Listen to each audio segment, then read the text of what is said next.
Dirty Birds, what's up? And welcome to another Atlanta Falcons podcast. I'm your host, Will McFadden. I'm joined by Tori and Terrin Walk, and we're going to break down free agency here. You know, it's really the first podcast we've done since everything kicked off on March 12th at 4 p.m. and the new league year began. So we're going to kind of just walk through what the Falcons have done, and then in the second half of the show, we're going to look around the division and see how the Panthers, the Bucks, the Saints have changed for better, but hopefully for worse in free agency. We can say that here.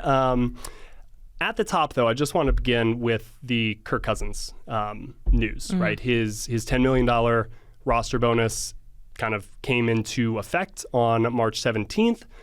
That is not anything new to anybody who has been listening to what Terry Fontenot and Raheem Morris and everybody with the Falcons has said all throughout the whole process. So, Tori, where does that leave us now? I mean, I think it leaves the Falcons where we thought they would be. Again, to your point, I think a lot of people thought that Terry Fontenot and Raheem Morris were bluffing when they said that they were going to keep him on the roster and they feel comfortable paying him out the money. I think there was a lot of misconceptions about Kirk Cousins' contract and how much money the Falcons realistically owed to him. And I think that's what made the whole will he be on the roster, won't he be on the roster question, is because I don't think people realize that his cap hit of like $40 million is going to be the cap hit regardless of what happens ultimately to him. The only realistic way that you can get money accrued back to you or save money in a way is if you trade him after June 1. And that's the only, I think, viable option for the Falcons if they're looking to, one, have him off of the roster, but also to like be able to do it in a way that's beneficial for them this year, this season. I think where it leaves the Falcons is this is going to continue to be a conversation that we're having. We're going to continue to talk about Kirk Cousins on this roster, off this roster, who could potentially be calling for him, what the situation will look like. I mean, there is a chance and a possibility that we get to training camp, we get to the start of the season, we get to the trade deadline, and Kirk Cousins is still on this roster. Do I think that will happen? Personally, no. I find it really difficult to believe that someone like Kirk Cousins, who it's been reported that he went to the owner, Arthur Blank, and kind of laid out, said, hey, yeah, I want to be a starter in this league. Right. And I think that's fair, but at the exact same time, we heard Kirk at his press conference say, I didn't forget how to play quarterback. Right. Like, he clearly wants to start again. Right. The problem, though, is there are so many moving parts with, one, the money owed to him if teams are interested. I think that you will get to a certain point in the season or even before the season where a quarterback-hungry team is like, we've got to get someone in here to even throw the ball 10 yards down the field. And I think that that's kind of what the Falcons should be. That's what they realistically are holding out for. Yeah. It's like a team that comes along that gives kind of Kirk Cousins the right opportunity that he would be willing to waive his no-trade clause for, but also something that the Falcons would be willing to play ball with. Yeah, for sure. Terrin, what are kind of like, as we look at the calendar and the next kind of upcoming milestones and markers, where do you think the leverage starts to really like come into play and the Falcons could probably move him? And like, I'm thinking around the draft as we get kind of like right around there, training camp, preseason, like what to you are now maybe the next time periods where stuff could start happening? I would say more so toward training camp preseason because then teams kind of know what they're already working with. Like the free agent quarterbacks will have landed where they need to land or where they're going to land. And then the draft will also play out as is. And if you have like rookie quarterback or not, if you got who you wanted or not. And if you get into like OTAs, rookie mini camp, mandatory mini camp, and then also training camp itself, you can kind of see more what you're working with. And maybe then it's like, we do need something different than what we currently have. And that's when maybe conversations will start happening. So yeah, I agree with that because I think the top options right now, if you're a quarterback hungry team, you still have Russell Wilson and Aaron Rodgers out there just kind holding sucking up all of the oxygen. All of the oxygen. Literally, all I do in my mock drafts is like, well, these teams still need quarterbacks. Who the heck knows what Aaron Rodgers or Russell Wilson is going to do? So, like, they're still holding out. Yeah. You have some guys or some guys. You have Tennessee with the number 1 overall pick, who I think there are a lot of opportunities for them to draft someone like Cam Ward. Yep. Trade back potentially. Right. Somebody come up and get that. I think that there are so many moving parts still that I don't know where Kirk Cousins and the need for Kirk Cousins amongst teams in the league falls. Yeah. Based on the fact that there are still so many quarterback questions across the league. There's too many more dominoes left to fall before Kirk's falls. Yeah. Yep, 100%. And that is why I thought the Falcons were kind of taking the right stance with this. It's like we almost have a deadline before all of these other teams have the deadline, but like it's $10 million at the end of the day, right? And what we've heard, what we've read, it's like 2 years, $100 million, 1 year, $90 million.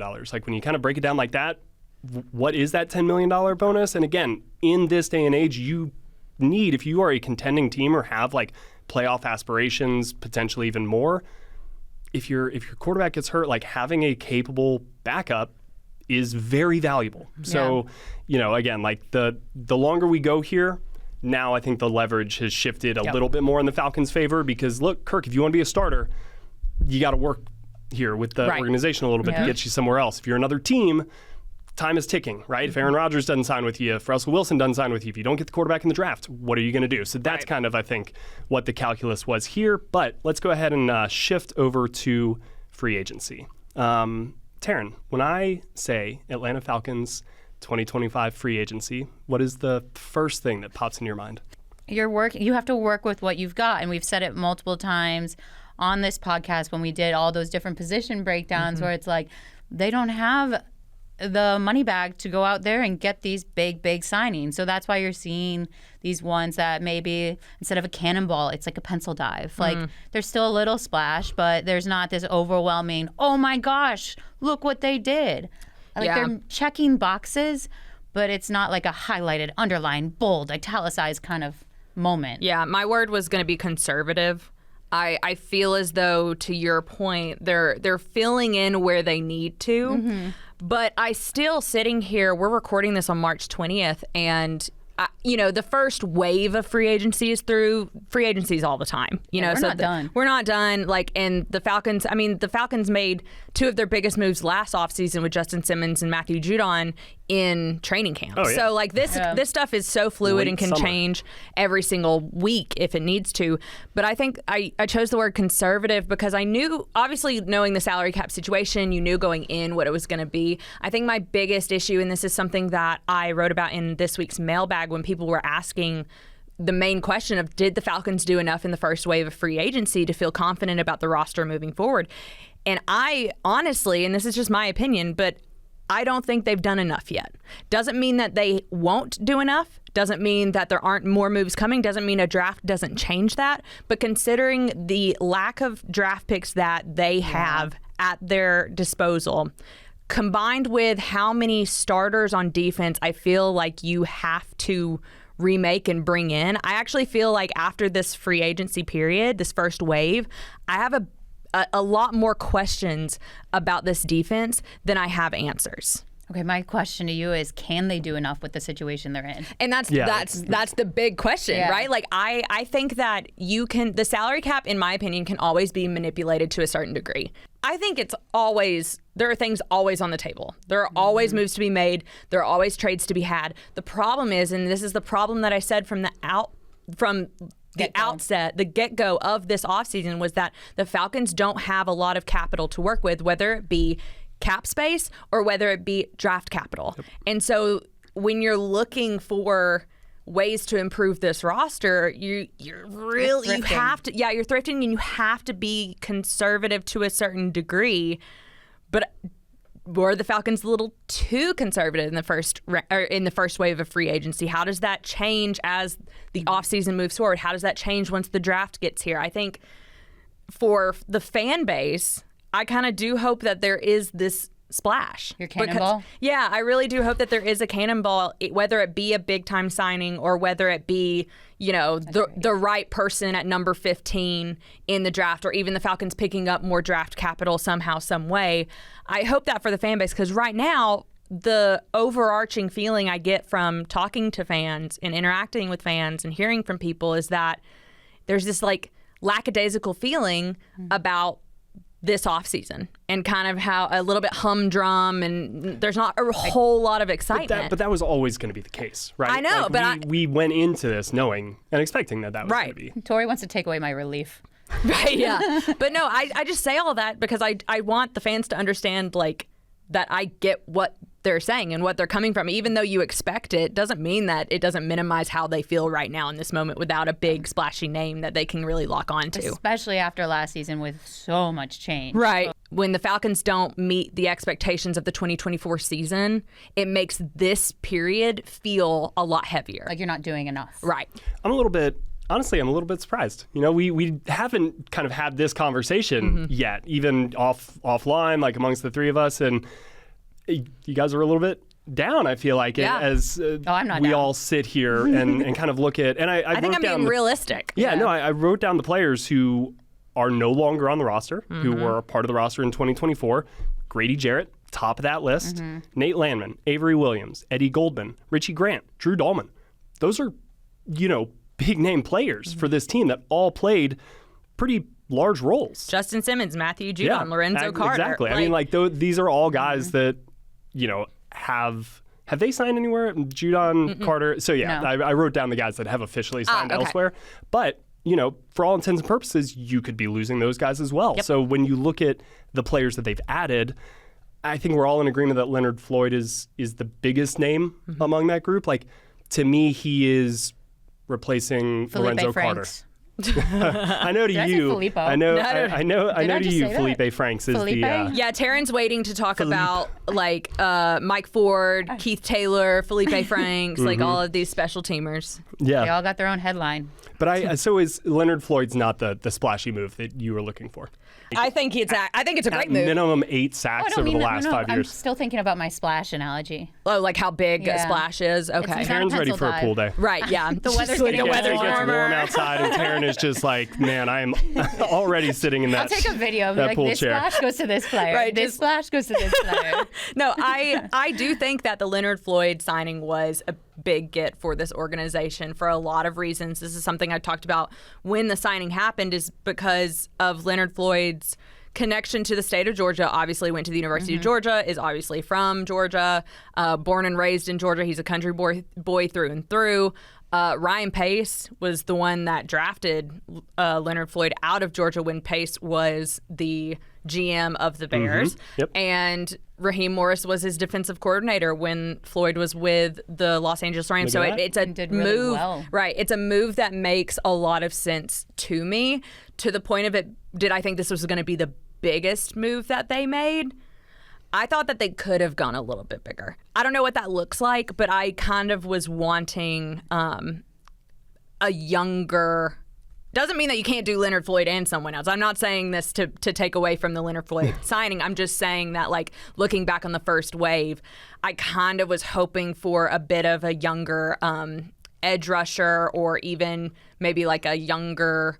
You just wanted a younger person in here. Well, it's just like see I feel like 32-year-old edge rusher. Well, I and just it's feel like we've been doing this in Atlanta for a very long time, where you're signing these older. Dante Fowler, Matthew Judon, Yeah, Calais Campbell, Carter, Lorenzo Carter. Like, you're getting a lot of these edge rushers that have had Pro Bowl level careers, but they're in the twilight era of their careers. That's past tense. Right, and not to take away from those guys at all, because their careers are what they are, and they deserve to have the accolades that they do. But it's just you're getting them on the back half. I think that's the reason why I was kind of hoping for something a little bit different. But again, I understand why it wasn't that way. I understand this is why these are the type of guys that they had to go after, because of price, because of different things that they were prioritizing. I think that's where I'm kind of coming at it. Yeah. It's like, again, what did you expect them to do? So it's all about expectation versus reality. Right. If you were going into the offseason expecting it to be a normal offseason or something more like last year, where, you are kind of out in front getting those big ticket free agents, the splashiest names on the market, then you're probably disappointed with what's happened. But if you kind of went in saying, okay, they're going to have to be precise. If they're going to get somebody in Leonard Floyd, it's probably because a lot of people in this building have worked with him previously, know of him at like a really high level, and probably understand very well what they're getting in 2025. Like so the best bang for your buck. Yeah, exactly. It's like if you're going out to just get a rental car, you may just go get the car that like is very similar to the one you already drive. So there's just no adjustment period. It's funny that you use that analogy because your rental is nothing like the car you drive. They gave that one to me, and I actually it's such a big car. It's so I'm having a hard time getting it into my garage. I'm not going to lie to you. That analogy is not realistic in the real world right now. It's very top of mind. But see, that I would argue that it makes it more realistic because... He's like, I wanted my smaller car. Yeah, there was such a big adjustment period for me where if it's like, I got to go out there and perform. If I had to do a race in my car, it's like, I don't know anything about this car. This is a rocket ship. There's like all of these computer things. It's a 2025. I drive a 2014. Like so many things there's a have reason why advanced since then. Right, yeah, there's a reason why the 2014 is not the one he's driving right now. Which goes with Tori's age whole, argument here. All right, I'm going to pivot us back on track here. So, yeah, if... like outside of Leonard Floyd, I mean, has there been a move? Like a lot of this was keeping the guys that were already in the building, right? And they're bringing back some, but you're bringing Kadarius Hodge back. You know, you're keeping Taquan Graham. You're bringing back Contavious Street, right? Mike Hughes, like that was a big signing, but he probably means a little bit more to Atlanta than maybe other teams out there on the market. So I don't know. Is there Terrin, is there a move outside of Leonard Floyd that like you really just like or you kind of gravitate towards that you're excited about? This was our question of the week, so I can use the exact answer there. And this was different from both of yours because I know you guys shared the same answer, but I went with I went with cornerback Mike Ford. And okay. I know he wasn't a splashy signing, but I'm also very intrigued when people return to teams because Mike has played here before that I'm always like, ooh, what has changed? What do you see now that you didn't see then and was enough to let him go? But what I like out of it is you're building depth in the cornerback room. And while Mike doesn't have all that much defensive experience, it's more so special teams on his resume, he still has some. And so there's options there to fall behind A.J. Terrell and Mike Hughes and whoever else ends up in that position group. So there's he's kind of a double dipper, and that's why I also like him. I think he's battling with Clark Phillips for like probably that third corner role. Which you're like main backup. See, I disagree. I actually think that he is on this team because of his core special teams. I agree. I think that's why he's here. But then I just think he's your reserve corner. Yeah, I was saying for depth. Yeah. But special teams is why he's here. And last season saw his most special teams experience in his career. And so to see that signing, see Kadarius Hodge be signed back too, it's just you're seeing the importance kind of be shared among all three phases of the game, which I mean, we know I love special teams. Mm-hmm. Tori, what about you? That was such a okay, Terrin. No, I know you do. I know you do. I just think he is an interesting signing for that reason. The duality and also the former experience in Atlanta. All right, so I'm going to go with Divine Diablo is who I wrote about in our question of the week this week. Linebacker, played for the Raiders last year. First off, name. Fantastic. The best name. First off, name. I love his name. Yep. Fire. I cannot wait to meet him and get the backstory of his name. I'm very much looking forward to that. But I chose him not because of his name. Big factor, but not because of his name. I chose him outside of the Leonard Floyd signing, which I think a lot of people probably expected me to choose that one when we're talking about intriguing guys who are now on this team. But that's the word that I really gravitated towards with Divine Diablo is the intriguing part of it. I think he's an intriguing signing because I think he is the marker of what Jeff Ulbrich is wanting out of this inside linebacker position. I wrote a lot about how it's interesting because the last inside linebacker duo that Jeff Ulbrich coached here in Atlanta was Deion Jones and Foye Oluokun.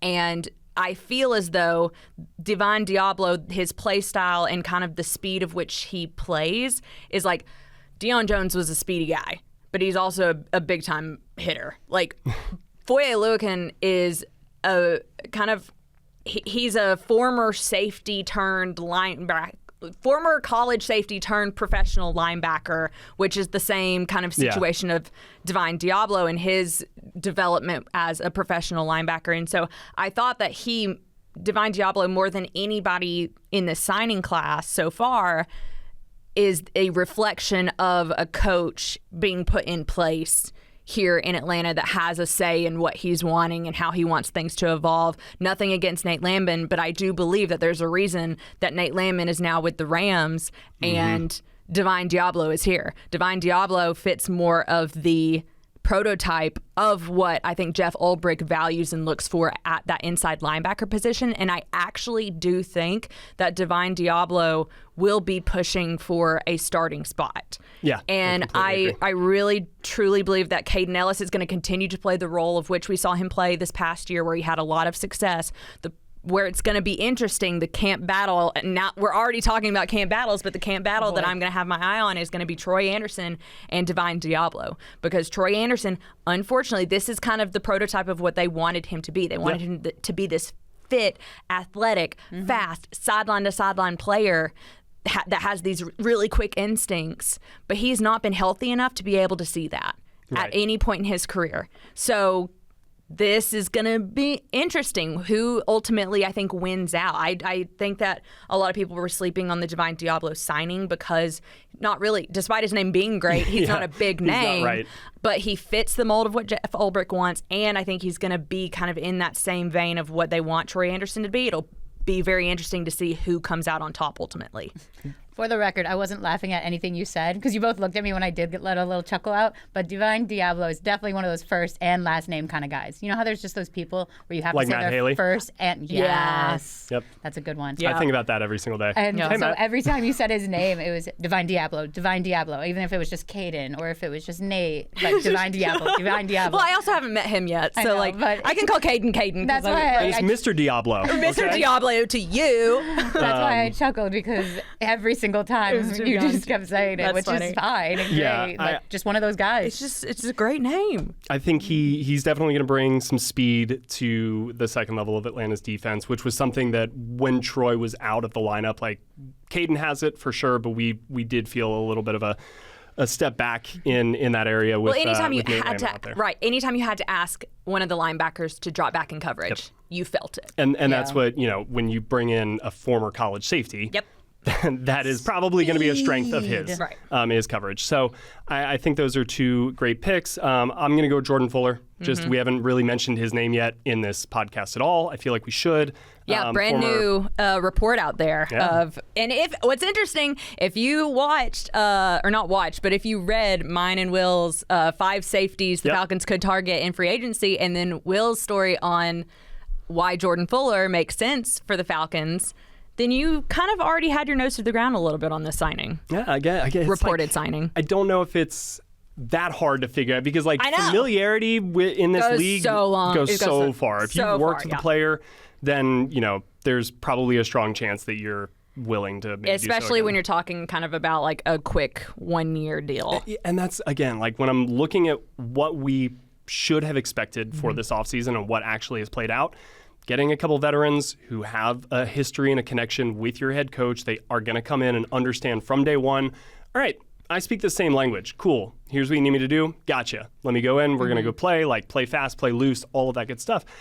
That, to me, may be a little bit more impactful in 2025 for that 1 year, given your limited resources, than if you had signed a player who you didn't really like, Javon Kinlaw, right, for 4 years and a $50 million deal. I just kind of think that it's like precise, right? Yeah. Like that could be my word for free agency. It's like, it's very precise. I think they are intentional about who they're going after. And I mean, I don't know who they have and haven't gotten that they were in on, but it feels like, they're bringing in some players who make sense. All of the players they brought in, I'm like, all right, I get how you fit what this team is trying to do. Yeah.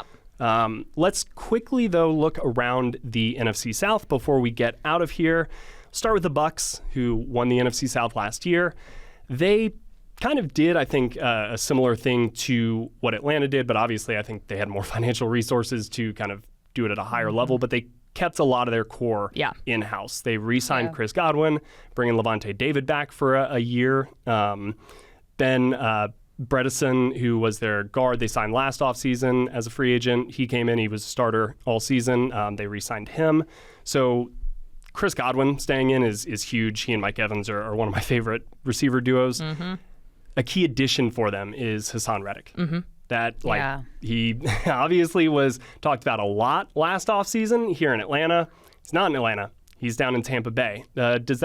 What do you think about what the Bucs have done this offseason? I think that it shows and I don't even just mean this last offseason, but the last 2 offseasons. I think they're really confident in the roster that they built 3 seasons ago, that they feel compelled to keep this group together. I mean, heck, it's working for them. Why not? It's working. They've won 4 straight divisions. Exactly. So that's my biggest thing with them is they're like, if it's not broke, don't fix it. Like, there's nothing really for them to change about some of these players, even though yes, they're getting older, but it's not like their production is significantly dropping off. So for me, their strategy makes the most sense because they're the team that has had the most success, and with this team and with the way the roster's built as is. And unfortunately, they didn't really lose any key pieces so far. I mean, like they lost their starting center, but outside of that, it's like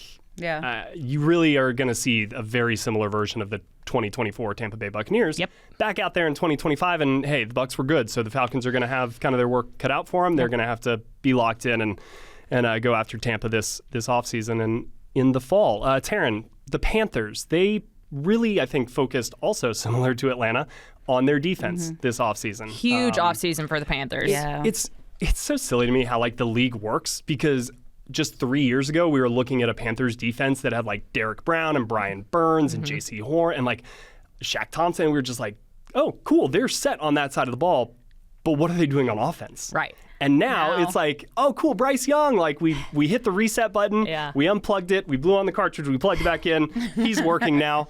So what about our defense? It's you traded away all the pieces to do this rebuild, but where actually are you? It feels like they're still starting this rebuild. But they brought in Tershawn Wharton, defensive tackle, extended J.C. Horn, extended cornerback Michael Jackson. Just that's his name. They signed safety Trevon Moehrig. They added edge rusher Pat Jones. They added defensive tackle Bobby Brown III, who is another player that we kind of have talked about as maybe would the Falcons look at him. Would he fit that kind of younger defensive line, maybe with some upside for the future that you would? Okay. Does he fit the range? Yes. The age range. He fits the vision. He fits the vision. Yeah, no, he was somebody, I know y'all did the defensive tackle ones, but even he made that list. Yeah, he's an interesting player. I'm going to be curious to see how he does. The players that Carolina lost, Terrin, are Shaq Thompson, who I just mentioned, Jordan Fuller, who is here in Atlanta, so take that, Carolina. Xavier Woods, their other safety. And then my favorite NFL player of all time, punter Johnny Hekker, is no longer in Carolina. Your favorite player is a punter? Oh my God, yeah. He's y'all's connection just grew. There's literally no wall space in our bedroom. It's only posters of Johnny Hekker. That's. I'm sure Allie loves that. Yeah, she much to her chagrin. Criminal Minds episode loading. What do you think about what the Panthers have done, Terrin? I think it goes to what you were saying, where they're just adding to the defense, and that speaks to how much they now believe in Bryce Young and what this offense can do. And you saw that turnaround last season, that I'm curious if it can carry over into this season and just build more. So they're in a similar boat to Atlanta, where they have a lot of faith in their offense, and what they're doing this free agency is proving that. I think that of the 4 NFC South teams, it's Carolina that moving forward, regardless of what they do in the draft, I feel like if we're saying here on March 20th that they had the biggest shift and the biggest flip in what I thought they would be in 2025 and what I think they could be in 2025. I think they're going to be a lot more competitive than what they have been in recent years. They're not going to be one of those teams that you kind of mark on the calendar to be like, oh, there's the Panthers, maybe scribble in a W, but only if they play in Atlanta and it's not raining. If it's raining and we're in Carolina, it's not good. All bets are off. All bets are off, which has happened so much in the last 4 years. But I think that they, of all of the NFC South teams, have made the most progress towards being competitive. Good for them. I mean, good for them. No, not good for them. But that ship has struggled. They were best set up, though, I think, to to make a run here, right? Like the Saints, as we have talked about for a decade now, like what is their cap situation? How are they even financially viable at this point? Speaking but the of Panthers, financially viable. Yeah, right? The team that restructures the most contracts. I know, right? Yeah, so the Saints, I literally wrote in parentheses, who the heck knows what they're doing as like their theme for the offseason. They signed Justin Reed. They signed Devin Godchaux. They signed Isaac Yiadom. They brought back center Will Clapp, who was in New Orleans, then left, but now he's coming back to be their starting center. Reworked Cam Jordan's contract to free up a lot of money to be able to do this. Like, that's the story of their offseason. Yeah, and then they signed Chase Young to a big deal, which I think confused a lot of Saints fans. And then they signed Juwan Johnson. So prompting the greatest severance meme of the NFL free agency period. Good. So, Tori, what do you think about what the Saints are doing? Are they just kind of like stuck in no man's land, or? Yeah, and then also like the Derek Carr stuff and figuring out his contract and everything like that. I know the Falcons get a lot of heat for Kirk Cousins' contract, but like that contract with Derek Carr is also one of those things that I'm like, oh, sweet Lord. But I think with the Saints, it's the same conversation every single year with the Saints. It's like, how are they going to, to my point earlier, how are they going to field a 53-man roster? And how are they going to be cap compliant? And somehow, some way, they always end up finding a way, which I guess Mickey Loomis, like, you know, when you got like kudos Taysom, to it's like you. Taysom Hill and then just everybody else. Right. I feel like in their mind down in New Orleans, they're like, hey, we're letting you run the show and we'll just get 10 other guys out there on offense around you. It's just always like the strategy behind what the Saints do. I'm sure there is strategy. It's sometimes just like really difficult to see the strategy, which is, I think, the point of when you putting in parentheses, who the heck knows kind of what they're doing and what they're up to. I think in terms of like ranking kind of the teams that you think could be better based on the moves of free agency, I don't know if I would put the Saints in the top two of being. They feel very similar to me to where the Falcons were in like 2021.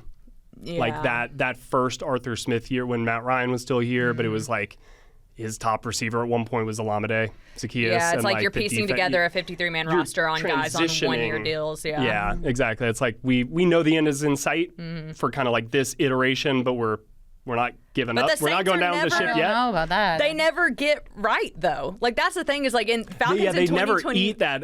Right. Like, the chickens never come home to roost, and they're never just like, all right, we'll take our medicine, we'll reset, we'll truly clear the books. It's like, no, we're keeping going. Yeah, literally just pushing, kicking the can down the road as far as it can go.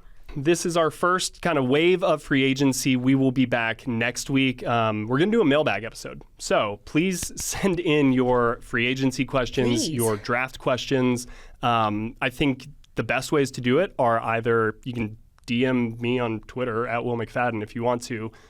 Same with you two. You stay out of my DMs, but you can. I know Tori's getting enough. That's why I didn't want to give yours out. I know with all of my mock draft stuff, like y'all be ruthless out here. But yeah, you can tweet at me at Tori_McElhaney and on Twitter. Terrin? Oh, I'm just at Terrin Wong. You want to field some questions as well? And then I think also a great way, if you're on YouTube, if you're watching this podcast, just leave a comment underneath the YouTube video and maybe just put mailbag question in like all caps at the start. And we will go through those before next week and answer all of your mailbag questions. I'll also probably tweet out just like a tweet people can reply to if they want to, sourcing those out. But that is all we have got after not as hectic as Terrin mentioned at the start, a opening week of free agency as last year, but still an important one nonetheless. Even if it's not, the splashiest, it is very critical at this time of year that teams nail their picks. I think that, not picks, players, but I think that Terry Fontenot has done a really good job in identifying players like Caden Ellis, to come in here and really have his best football ahead of him. Hopefully Divine Diablo is that. Hopefully Leonard Floyd is able to come in here and kind of 8.5 sacks like he has been the last few years. We will see, but there's a lot more to come. Please check everything out on AtlantaFalcons.com. Free agency tracker. We are having deep dives into like all of the signings, the notable ones, things like that. We've got draft coverage right around the corner as well. So stay tuned. Anything else you guys want to say before we go?